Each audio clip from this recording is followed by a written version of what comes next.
So a very good evening to everyone.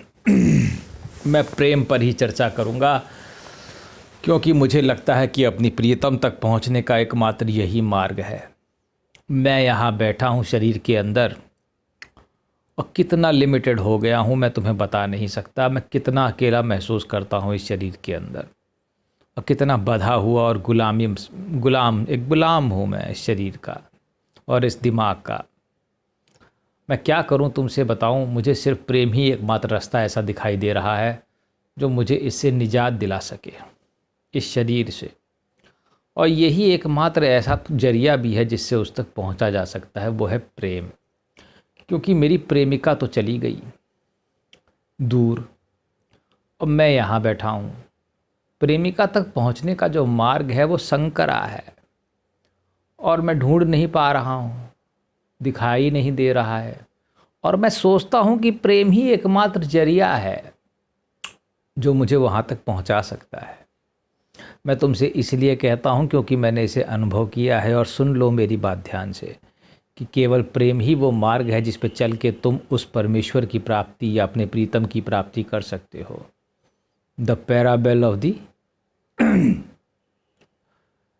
Virgins, Bible में एक parable है, देखना। बहुत रात हो गई, दूल्हा नहीं आता तो दुल्हनें सो जाती हैं। वही हाल तुम्हारा भी हो गया है बिना प्रेम के। क्योंकि दीपक जल नहीं रहा है क्योंकि प्रेम है नहीं। दीपक तभी जलेगा जब प्रेम होगा, तभी चेतना होगी जब प्रेम होगा। सब कुछ प्रेम ही है, मैं तुमसे फिर कह देता हूँ। चाहे ऐसे घुमा के पकड़ो चाहे वैसे घुमा के पकड़ो, ये काम वाम में कुछ नहीं रखा है, सब कुछ प्रेम है। ये कठिन है, इसकी डगर पतली है, लेकिन पहुंचा देगा, भले ही देर से पहुंचाए या समय लग जाए। ठीक है, इसे मैं इसलिए इतना कह रहा हूँ क्योंकि मैंने खुद अनुभव किया है। मेरे जीवन में जब प्रेम का बसंत आया तब मैं केवल 19 साल का था। आयो नवल बसंत सखी ऋतुराज कहा है। बसंत प्रेम बसंत जो है सबसे अच्छी ऋतु मानी गई है, ऋतुराज है, ऋतुओं का राजा कहा गया है। और प्रेम उसी में होता है, मैं तुमसे सच कहता हूँ। प्रेम वैसा ही है, वो तुम्हें हर समय बसंत बना देगा। तुम्हारे हृदय में बसंत का बीज उग जाए, मैं तुमसे यही कहता हूँ। और वो बीज उगाना ही सबसे बड़ी चीज़ है, क्योंकि बीज उगते ही पेड़ तो उग ही जाता है। उसे थोड़ा सा पानी वानी डाल के, खाद डाल के बड़ा करके उसमें फल उगते हैं। और वो फल ही तो मार्ग है, मैं तुमसे कहता हूँ। वही दरवाजे हैं। जरा देखो तो सही, क्या तुम्हारे में वो उत्पन्न हो पाया? जब मैं 19 का था तो बसंत आया, वो मेरे पास आया और उसने मेरे जीवन में प्रेम का बीज बोया। वो आई और करके चली तो नहीं गई, बहुत समय तक रही सांस में, पर उसने मुझे पूरा बदल दिया। मुझे मालूम नहीं था ऐसी महिमा है प्रेम की और इतनी कठिन डगर है। पर वो प्रेम था, इसलिए वहाँ कोई काम था ही नहीं। तब तो कोई विचार भी नहीं था काम का कि किसी का फ़ायदा उठाना है या कुछ करना है या शरीर से कोई मतलब हो, क्योंकि तब तो अकल भी नहीं थी। अकल होनी भी नहीं चाहिए, मैं तो यही कहता हूँ। अब है भी तब भी नहीं चाहिए। क्या करना अकल से? यह अकल ही तो सब समस्या की जड़ है। मैं तुमसे सच कहता हूँ, जब तक जीवन में प्रेम नहीं आया था तब तक चेतना, परमेश्वर, ध्यान, ज्ञान, कुंडलिनी, ये सब कुछ था ही नहीं ना। गुरु ही नहीं थे, मैं तो तुमसे कहता हूँ। प्रेम के आने के बाद ही गुरु मिले।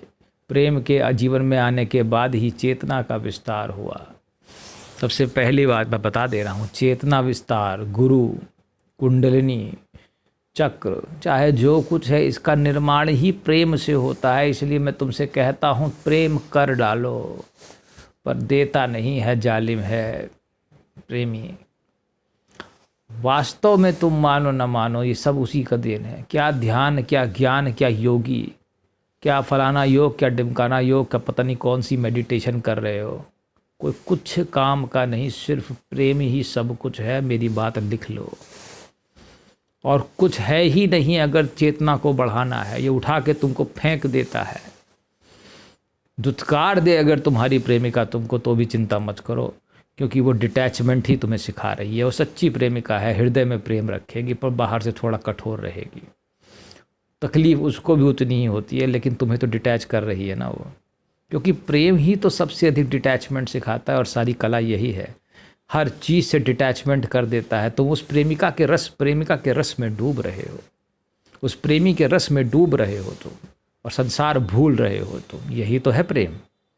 तो यही समझने की बात है, मैं तुमसे कहता हूँ कि तुम संसार को भूलो और प्रेमिका को प्रेम में डूबो, क्योंकि संसार तो वैसे ही नश्वर है, ये वैसे ही ख़त्म हुआ जा रहा है, वैसे ही यहाँ वासनाएं और तृष्णाएं अनंत हो गई हैं। इनका तो कोई अंत ही नज़र नहीं आ रहा है। ये तो लगता है जैसे जब से बनी है तब से ऐसी हैं और कभी ख़त्म भी नहीं होंगी।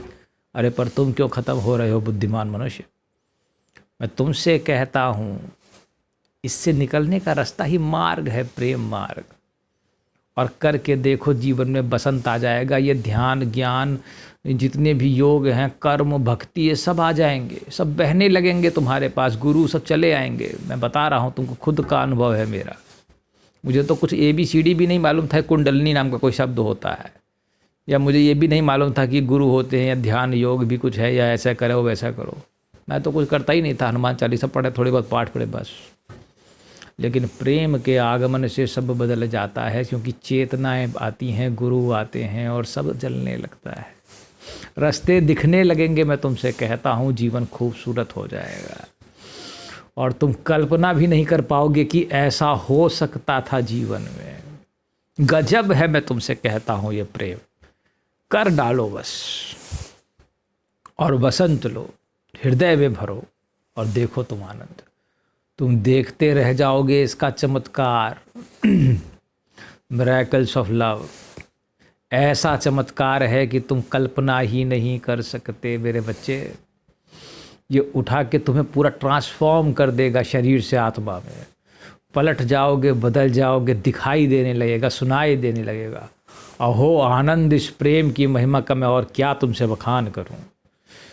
ये अनंत आदि अनंत तुम्हें बना देगा, अमरता की प्राप्ति। आह, मैं धन्यवाद देता हूँ सबको जो मेरे जीवन में आए, जिन्होंने मुझसे प्रेम किया, कि कम से कम उन्होंने मुझे बताया तो कि इसकी महिमा क्या है। नहीं तो मैं जान ही नहीं पाता, मैं तो ऐसे ही था, मैं भी मर जाता।